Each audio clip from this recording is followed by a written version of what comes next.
మంత్రి గారు మాట్లాడుతూ రాజకీయ సామాజిక ఆర్థిక అన్నారు అధ్యక్ష.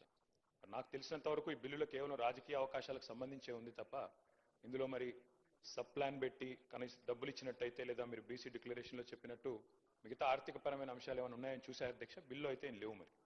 మరి సామాజిక ఆర్థిక అన్నారు అధ్యక్ష. అది కూడా బీసీ సబ్ ప్లాన్ కూడా తొందరలోనే ప్రత్యేకంగా అవసరమైతే ఒకరోజు సమావేశం పెట్టి బీసీ సబ్ ప్లాన్ కూడా పెట్టాలి అని చెప్పి కూడా రాష్ట్ర ప్రభుత్వాన్ని తమరి ద్వారా నేను కోరుతా ఉన్నా అధ్యక్ష.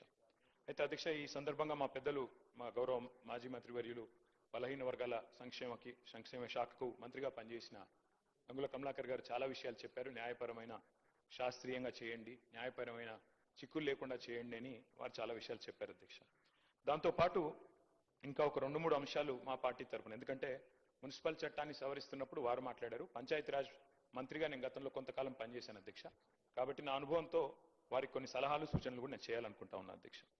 అధ్యక్ష, మా పార్టీ కొత్తగా ఈరోజు బలహీన వర్గాల సంక్షేమం గురించి ఈరోజు మాట్లాడడం లేదు అధ్యక్ష. పెద్దలు కేసీఆర్ గారు 2004వ సంవత్సరంలో ఆనాడు యూపీఏ ప్రభుత్వంలో ఆనాడు కాంగ్రెస్ పార్టీతో మేము పొత్తు పెట్టుకున్నాం అధ్యక్ష. పొత్తు పెట్టుకున్న తర్వాత ఆ రోజు యూపీఏ ప్రభుత్వంలో భాగస్వామిగా కూడా దాదాపు సంవత్సరంన్నర కాలం మంత్రిగా కూడా, కేంద్ర కేబినెట్ మంత్రిగా కూడా కేసీఆర్ గారు పనిచేసినారు. ఆ సమయంలో అధ్యక్ష 2004 డిసెంబర్ 17, నేను డేట్తో సహా చెప్తా ఉన్నాను.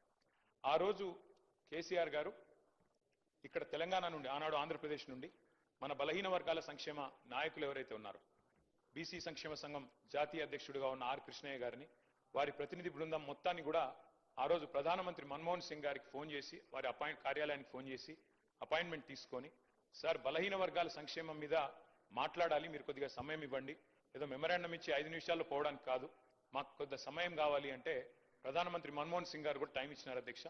దాదాపు 45 నిమిషాలు టైం ఇస్తే గంటన్నర పాటు సమావేశం జరిగింది అధ్యక్ష.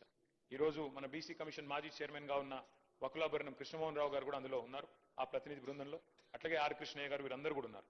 ఆ రోజు కేంద్ర మంత్రిగా కేసీఆర్ గారు డిమాండ్ చేసింది అధ్యక్ష, ఆనాటి ప్రధానమంత్రి గారిని, సార్ ప్రతి రాష్ట్రంలో బలహీన వర్గాల సంక్షేమ శాఖ ఉంది, బీసీ వెల్ఫేర్ మినిస్ట్రీ ఉంది, దానికి బడ్జెట్ కేటాయింపులు ఉన్నాయి. ఆ రకంగా బలహీన వర్గాల సంక్షేమం కోసం ప్రతి రాష్ట్రంలో, భారతదేశంలో ఏదో కార్యక్రమం జరుగుతూ ఉంది. కానీ కేంద్రంలో ఓబీసీ వెల్ఫేర్ మినిస్ట్రీ లేదు, ఓబీసీ వెల్ఫేర్ మంత్రిత్వ శాఖ లేదు.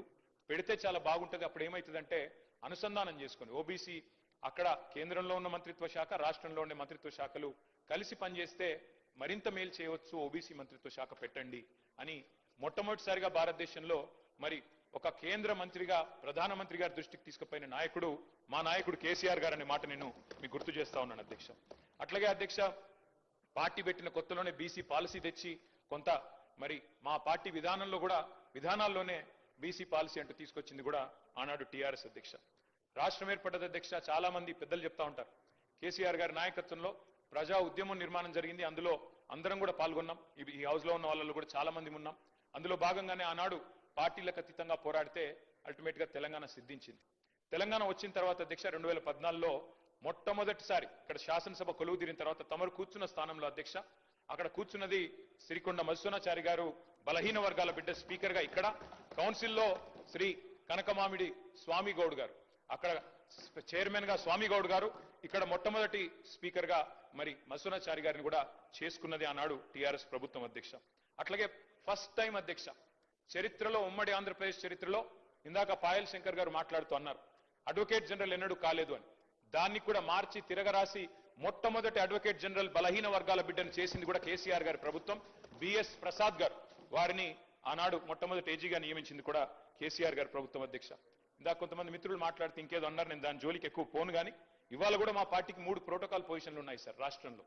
ఒకటి, శాసనసభలో ప్రతిపక్ష నాయకుడిగా కేసీఆర్ గారు ఉన్నారు, అక్కడ శాసన మండలిలో ప్రతిపక్ష నాయకుడిగా మధుసూనాచారి గారు ఉన్నారు, అట్లాగే శాసన మండలిలో డిప్యూటీ చైర్మన్ గా బండా ప్రకాష్ గారు ఉన్నారు. అంటే 3 ప్రోటోకాల్ పొజిషన్స్ ఉంటే అందులో 2 బీసీ బిడ్డలకిచ్చి మా పార్టీ నిబద్ధతను చాటుకున్నామనే మాట కూడా నేను వారికి విజ్ఞప్తి చేస్తా ఉన్నాను అధ్యక్ష.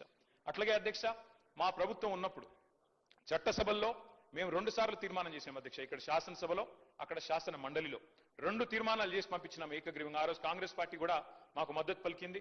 శ్రీధర్ బాబు గారు, బట్టి విక్రమార్క గారు ఆనాడు ఇక్కడ ఉన్నారు, వారు మద్దతు పలికినారు అధ్యక్ష. ఒక తీర్మానం ఏం చేసినాం అధ్యక్ష, మేము సెన్సస్ తో పాటు 2021లో చేయబోయే సెన్సస్ తో పాటు, జనగణనతో పాటు కులగణన కూడా చేయండి అని మొట్టమొదటిసారి రాహుల్ గాంధీ గారు మాట్లాడే కంటే ముందే కులగణన గురించి మాట్లాడిన మొట్టమొదటి ప్రభుత్వం తెలంగాణ ప్రభుత్వం ఆనాడు కేసీఆర్ గారి నాయకత్వంలోనే మాట కూడా నేను గుర్తు చేస్తా ఉన్నా. తీర్మానం కూడా మీ రికార్డులో ఉంటుంది సార్. జాతీయ స్థాయిలో చేయాలని చెప్పాము, తర్వాత ఏం చేసామో కూడా చెప్తాను సార్.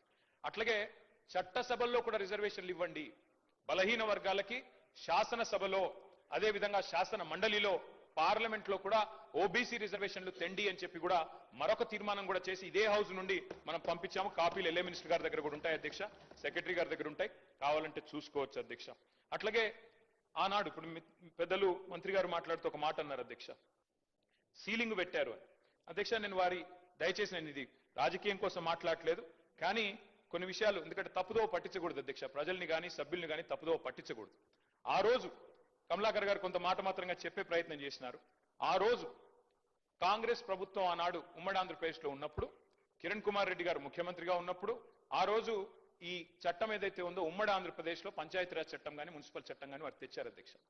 సుప్రీంకోర్టులో ఏం జరిగింది అధ్యక్ష ఇంతకీ? సుప్రీంకోర్టు 2010లో రాజ్యాంగ ధర్మాసనం అంటే కాన్స్టిట్యూషనల్ బెంచ్ సరిగా దానికి మించిన బెంచ్ భారతదేశంలో ఇది లేదు. రాజ్యాంగ ధర్మాసనం ఆ రోజు ఒక తీర్పు ఇచ్చింది అధ్యక్ష, 50% సీలింగ్. ఇది కేసీఆర్ గారో తెలంగాణ ప్రభుత్వమో బీఆర్ఎస్ పార్టీయో పెట్టింది కాదు అధ్యక్ష. ఈ సీలింగ్ పెట్టింది సుప్రీంకోర్టులోని రాజ్యాంగ ధర్మాసనం. దాన్ని అతిక్రమించే అధికారం ఈ దేశంలో ఏ ప్రభుత్వానికి లేదు, కేంద్ర ప్రభుత్వానికి లేదు, రాష్ట్ర ప్రభుత్వానికి కూడా లేదు. ఉన్న ఒకే ఒక్క మార్గం అధ్యక్ష, ఒకే ఒక్క మార్గం, మనం పార్లమెంట్ లో అవసరమైతే రాజ్యాంగ సవరణ చేసి రెండు పార్టీలు కనుక అనుకుంటే, ఇవాళ మెజారిటీ ఉన్నది బీజేపీకి, అక్కడ ప్రతిపక్షంలో ఉన్నది కాంగ్రెస్ పార్టీ. మాకైతే లోక్సభలో సభ్యులు లేరు, రాజ్యసభలో 4 సభ్యులు ఉన్నారు మాకు. కానీ ఇవాళ కావాలనుకుంటే బీసీలకు నిజంగా న్యాయం చేయాలి అనుకుంటే పరిధి అసెంబ్లీ కాదు అధ్యక్ష. ఇక్కడ మనం ఎంతసేపు మనం ఇక్కడ మాట్లాడినా, ఎంత గట్టిగా మాట్లాడినా, ఒకరి మీద ఒకరు ఎన్ని పంచులేసుకున్నా, పొలిటికల్ డైలాగులు కొట్టినా, నిజంగా న్యాయం జరగాలంటే మాత్రం పార్లమెంటులో రాజ్యాంగ సవరణ ద్వారా మాత్రమే, 9th షెడ్యూల్లో చేర్చడం ద్వారా మాత్రమే ఇది పరిష్కారం అయితే తప్ప వేరే మార్గం లేదు అధ్యక్ష. ఇది వాస్తవం. ఇది ముఖ్యమంత్రి గారికి తెలియదు, కేబినెట్ లో ఉండే మంత్రులకు తెలియదని నేను అనుకోను అధ్యక్ష, వారికి కూడా తెలుసు. కానీ వారు పాపం వారు ఇరుక్కొని పోయినారు అధ్యక్ష. నేను వేరే ఉద్దేశంతో చెప్పట్లేదు. మీరేమనుకున్నారు అధ్యక్ష? బీసీ డిక్లరేషన్ పెట్టినారు అధ్యక్ష కామారెడ్డిలో. పెట్టినప్పుడు పాపం వారు ఏం చెప్పాలి నిజాన్ని చెప్పడం, మేము కేంద్రంలో కూడా అధికారంలోకి వస్తే ఈ రకంగా చేస్తామని చెప్పి ఉండాలి. కానీ ఆదరబాదరగా ఏం చెప్పినారు, 6 నెలల్లో